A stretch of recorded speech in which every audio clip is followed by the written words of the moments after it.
सुनीता गौतम मेश्राम दक्षिण पूर्व मध्य रेलवे नागपुर मंडल के अधीन कार्मिक विभाग में कार्यरत भ्रष्टाचारी वेलफेयर इंस्पेक्टर इनके खिलाफ जल्द से जल्द विभागीय जांच कराकर रेल सेवा से रिमूव करने बाबत शिकायत।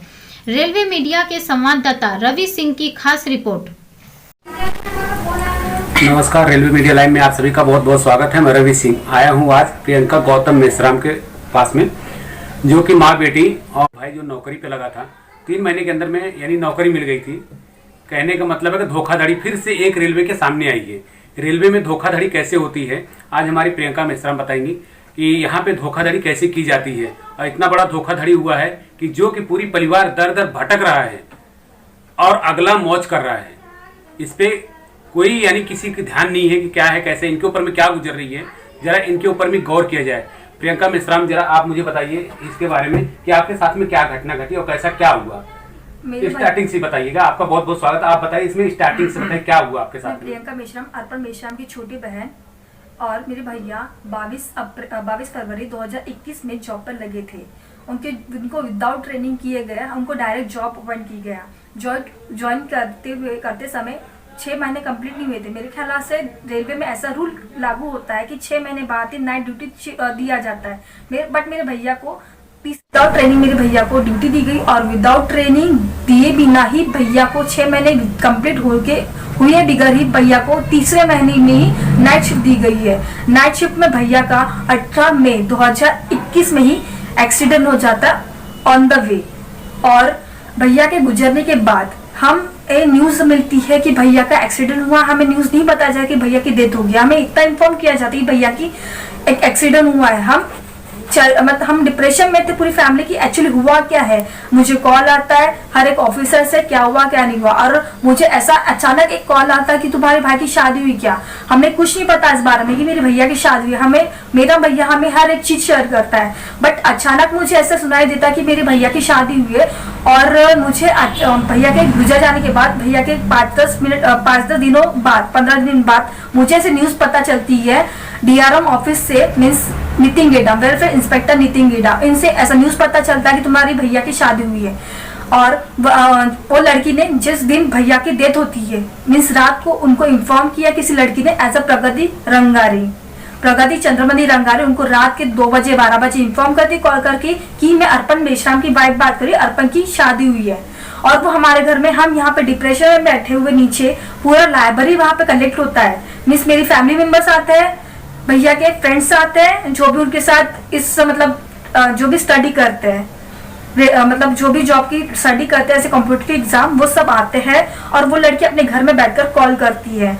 और जैसे हम बॉडी भैया की जानकारी जांच करने के लिए वहां जाते हैं, चेक करने के लिए कि हाँ एक्चुअली हुआ क्या, रियलिटी क्या है, वो देखने के लिए जाते हैं। और ये लड़की DRM ऑफिस नितिन गेडाम के पास जाकर डॉक्यूमेंट सबमिट करती है और एप्लीकेशन देती है कि मेरी शादी हुई अर्पण मेश्राम से। और हमें घर में कुछ भी नहीं पता, हमें ना भैया ने बताया, भैया मुझे सब कुछ शेयर करता है। और ये लड़की भी नहीं आती घर में, ना भैया को देखने के लिए, ना बॉडी का। हम वहां पे बहुत भटकते, बहुत देर लेट से मिला था उसका, भैया का MRI वो पोस्टपोन हुआ था, वो सब होता है, बहुत लेट आती है बॉडी। और वो लड़की हमारे घर में भटक के भी नहीं देखती एक्चुअली हुआ क्या है।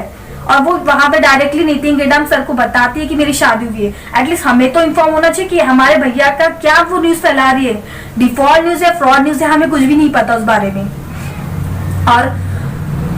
और इसके पहले कभी वो लड़की मिली थी आपसे? बिल्कुल नहीं, लड़की कभी नहीं मिली आपसे? नहीं।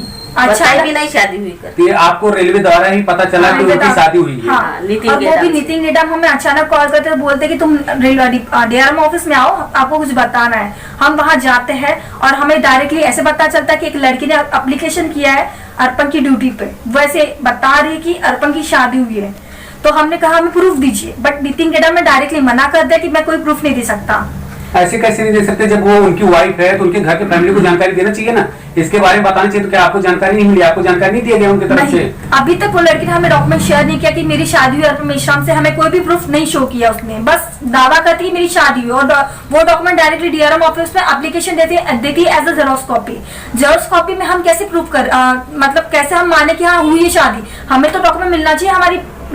मेरा भाई, मेरी मम्मा सुनीता गौतम मेश्राम, इनको पता तो रहना चाहिए मेरी लड़की ने शादी की, या फिर मुझे तो पता रहना चाहिए मेरे भाई ने शादी की है। वो दावा करे मैंने शादी किया ना, इस अप्रैल में उसकी शादी हुई है तो हमारे घर में तब क्यों नहीं आई? वो उसको तभी आना चाहिए था जब उसकी शादी हुई थी। भैया के गुजर जाने के बाद वो दावा करके भैया का सारा बेनिफिट, जॉब, पेंशन और पीएफ कैसे ले सकती है जब वो हमारे घर में रहती नहीं, हमारी जिम्मेदारी नहीं उठाती है, और हमको अभी तक प्रूफ नहीं दिया कि हाँ मेरी शादी हुई अर्पण मेश्राम से। विदाउट प्रूफ हम कैसे माने कि वो मेरी भाभी मम्मी की बहू है? आपसे कभी नहीं मिली हो? नहीं मेरे को पता ही नहीं मेरी शादी हुई करके, कभी नहीं बताई? नहीं और आई भी नहीं, और कभी वो जिंदा था बताई भी नहीं कि मेरी शादी हुई, तुम्हारे घर में आती की रहती, कुछ भी तो आपके लड़के ने कभी शेयर नहीं किया?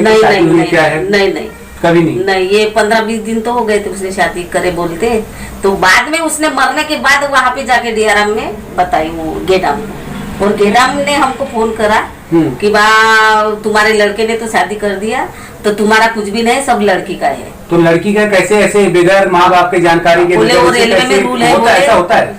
बोले रेलवे में रूल है, बोले कि जब लड़का शादी करता कोर्ट मैरिज तो उसका ही सब हो जाता, अभी वो देंगी नहीं देंगी तुम्हारी मर्जी, ऐसा होता। तो कोर्ट मैरिज से कोई आपके पास में सर्टिफिकेट और नहीं हमको कुछ भी नहीं है। और जैसे कि वो दावा करते कि मेरी शादी हुई है, हाँ, जैसे कि भैया जब ड्यूटी पे लगे थे तब कुछ भी नहीं होता, ऐसा कुछ भी मैटर नहीं था, ना हमें पता था ना तभी कुछ हुआ था। ऐसे भैया ने पापा के एक्सीडेंट के डॉक्यूमेंट सबमिट किया है, भैया पापा का एक्सीडेंट हुआ, उनका जो पैर का ये होती है कटोरी वो टूट चुकी है, वो चल नहीं सकते प्रॉपरली, ना बैठ सकते हैं।